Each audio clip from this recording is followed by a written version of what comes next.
Namaku Laila, dan aku tidak pernah menyangka hidupku akan berubah hanya karena sebuah keputusan kecil, menerima beasiswa ke luar negeri. Tahun itu, aku pergi ke Belanda. Bukan untuk mencari cinta, hanya ingin belajar dan pulang dengan ilmu. Tapi hidup, seperti biasa, punya rencana sendiri. Di sebuah perpustakaan tua di Amsterdam, aku bertemu dengan seseorang, Daniel, pria asing dengan mata biru kehijauan, logat Eropa yang tegas, dan tatapan yang seolah mampu menembus semua lapisan pelindung di hatiku. Kami mulai dari percakapan ringan, kopi di sore hari, kemudian menjadi diskusi panjang tentang budaya, agama, dan hidup. Dia bukan sekadar berbeda secara fisik, ia berbeda dalam cara memandang dunia, dan itu justru membuatku tertarik. Tapi jatuh cinta dengan orang asing tak pernah sederhana. Apalagi saat kami mulai serius, keluargaku di Indonesia tak mudah menerima. Bukan karena rasis, tapi karena takut aku kehilangan identitas, nilai-nilai, dan iman yang selama ini kujaga. Laila, kata ayahku di telepon, nadanya berat, hidup bukan hanya soal cinta, kamu harus pikirkan masa depanmu. Aku paham, aku tahu kekhawatiran itu wajar, tapi bagaimana aku bisa menjelaskan bahwa di mata Daniel, aku justru merasa lebih dihargai sebagai seorang muslimah, bahwa dia belajar bahasa Indonesia, belajar mengucapkan salam, bahkan rela belajar wudhu hanya karena ingin dekat dengan duniaku. Hingga suatu hari, sebuah video call menjadi saksi. Di hadapan kedua orang tuaku, dengan bahasa Indonesia terbata, Daniel berkata, "Saya mencintai Laila, bukan hanya sebagai perempuan, tapi sebagai seseorang yang membuat saya ingin menjadi lebih baik. Saya tidak akan meminta restu jika saya tidak serius." Tangis ibu tak terbendung. Ayah diam lama, sebelum akhirnya mengangguk pelan. Kalau kau bersungguh-sungguh, jadikan dia istrimu, bukan hanya kekasihmu. Dan begitulah, tanpa pesta mewah, tanpa gemerlap, kami menikah. Di sebuah taman kecil di Utrecht dengan saksi-saksi dari dua dunia. Tapi kisah ini baru dimulai. Malam pertama kami bukan seperti yang dibayangkan banyak orang. Bukan soal ranjang, tapi tentang benturan dua budaya, dua hati, dua cara mencinta yang sangat berbeda. Dan itulah yang akan kuceritakan padamu di bagian selanjutnya. Kada, kami memasuki kamar hotel yang sudah dihias dengan bunga-bunga putih dan lilin aromaterapi. Daniel menggenggam tanganku erat, wajahnya seperti berusaha menyembunyikan kegugupan yang tak biasa. Aku pun tak kalah gugup. Bukan karena dia orang asing, tapi karena ini adalah malam pertama kami, dan semuanya terasa asing. Daniel duduk di tepi ranjang, menatapku dengan lembut. "You okay?" Aku hanya mengangguk kecil, mencoba tersenyum, tapi tubuhku tegang.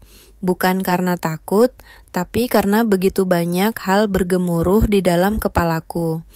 Aku tumbuh dalam budaya di mana malam pertama bukan hanya tentang cinta, tapi juga tentang kehormatan, tentang rasa takut untuk tidak cukup baik, bahkan tentang mitos-mitos yang sejak kecil dijejalkan ke telinga perempuan.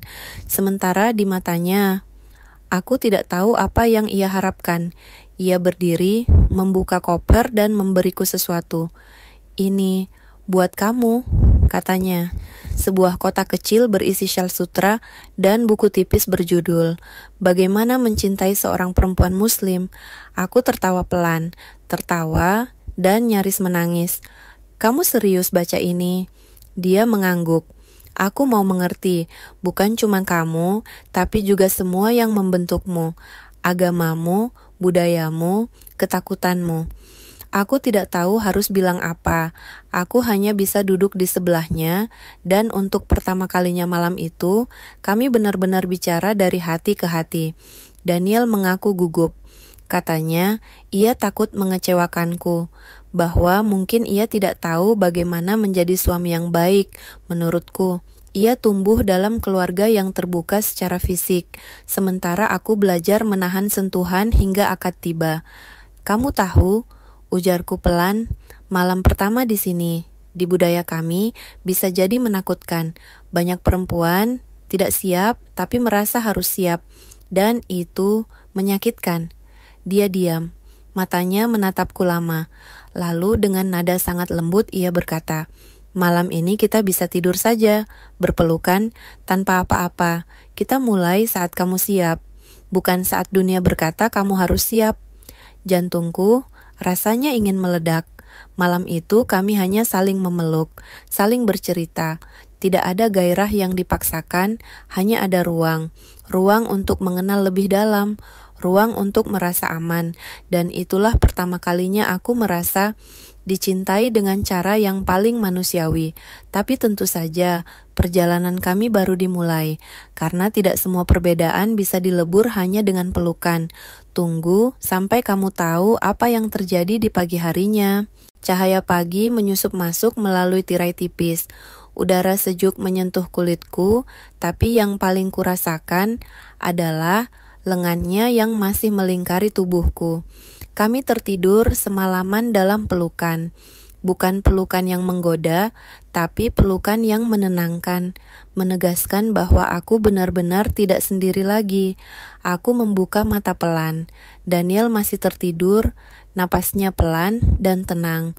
Tapi pikiranku sudah penuh. Dengan banyak hal, bukan soal cinta, tapi soal aku di mata dunia sekarang siapa.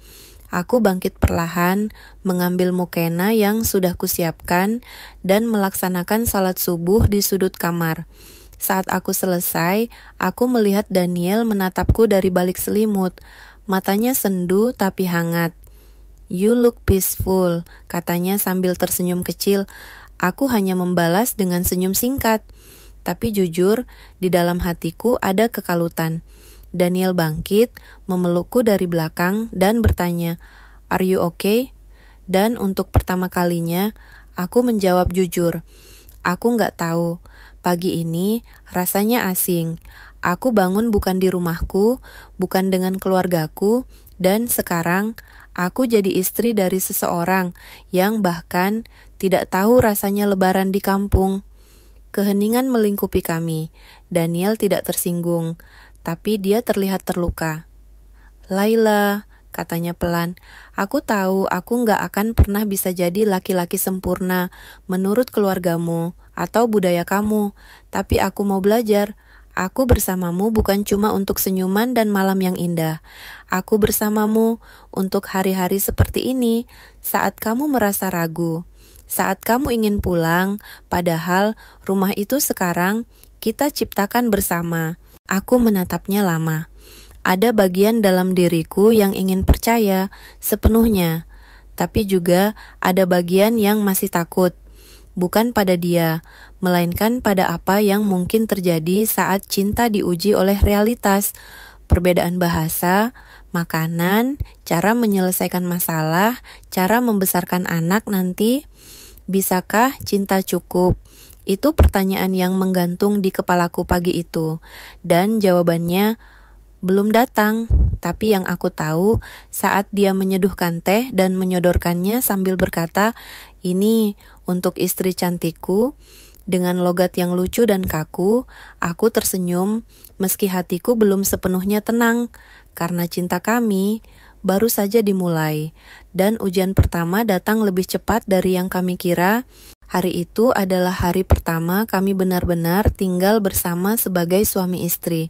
Tidak ada lagi batasan, tidak ada lagi pintu yang perlu diketuk. Tapi justru disinilah semuanya terasa nyata. Daniel ingin membuat sarapan. Ia memintaku untuk bersantai saja di balkon, sambil membaca buku atau menghirup udara pagi. Aku menurut, tersenyum kecil melihat antusiasmenya. Bagiku itu manis. Dia ingin menyenangkan hati istrinya di hari pertama pernikahan.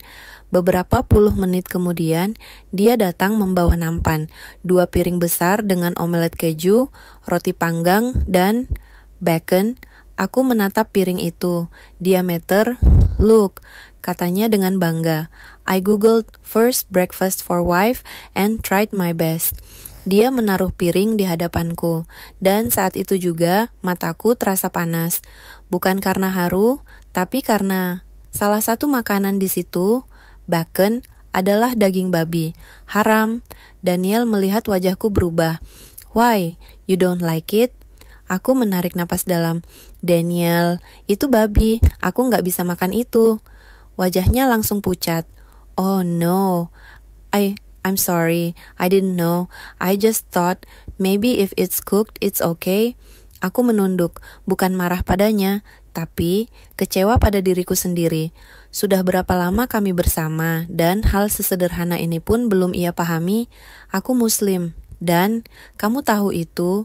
Ucapku pelan, berusaha tetap tenang.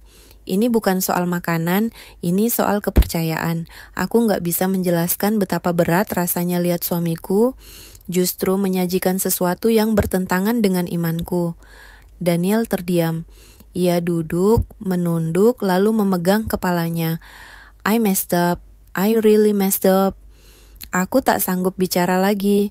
Aku masuk ke kamar mandi, menutup pintu, dan menangis diam-diam.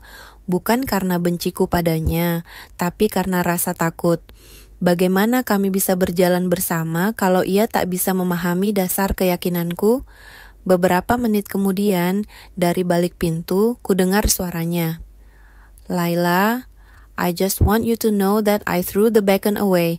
I looked it up. I read everything. I'm so sorry. I'll never bring anything like that into our home again. Please, forgive me. Dan untuk pertama kalinya, aku sadar, membangun rumah tangga lintas budaya bukan tentang siapa yang lebih benar, tapi tentang siapa yang mau belajar lebih dalam. Aku keluar dengan mata sembab, dan dia langsung memelukku. Tak berkata apa-apa, kami hanya berdiri di sana, dalam keheningan yang berisi banyak hal tak terucap. Kami berdua sadar, cinta itu bukan hanya tentang saling menerima, tapi juga saling menyesuaikan diri. Dan hari itu adalah pelajaran pertama kami, tapi ujian yang lebih besar sedang menunggu kami di balik tiket pesawat pulang ke Indonesia.